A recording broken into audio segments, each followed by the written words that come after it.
Well, the new Prime Minister, Anthony Albanese, has done very well in the difficult job of learning the ropes of government. He should not be criticised for travelling overseas. It was inevitable, though, that the roadblocks would soon appear. And in spite of all the nonsense that he wanted to end the climate wars, the reality is he may well have restarted them.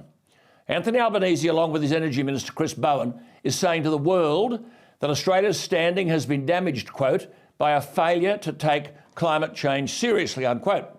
This week he's at a NATO summit meeting in Madrid saying, quote, when it comes to national security issues, Australia, now like the US and Europe, understands that climate change is a national security issue, unquote. Well, in one sense, he's correct.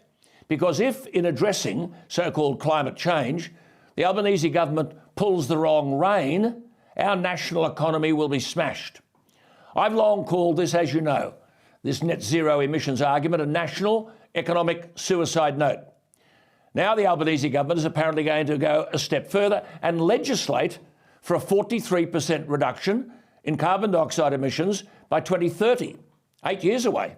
Legislate. This is danger with a capital D. Peter Dutton is right to not back the talk of legislation, forcing the Prime Minister to do some deal with the Greens. At a time when we're confronting a massive energy crisis from which coal has rescued us, here and in Europe, to put such an aspirational target as 43% into legislation is not only divisive, not only does it reawaken the climate wars, but it puts our national economy in peril. Now, of course, you've got the large renewable energy investors terrifying the new government and warning them that Australia could lose access to billions of dollars in private funds allegedly needed to transform the electricity grid to 100% clean energy. A laughable proposition in itself, unless, listen to this, proposed power market reforms exclude fossil fuels.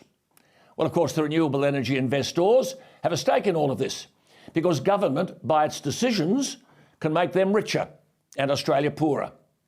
Every move the government makes towards renewable energy is money in the pocket to these green energy investors, no matter how many blackouts the policy produces, no matter how much manufacturing grinds to a halt.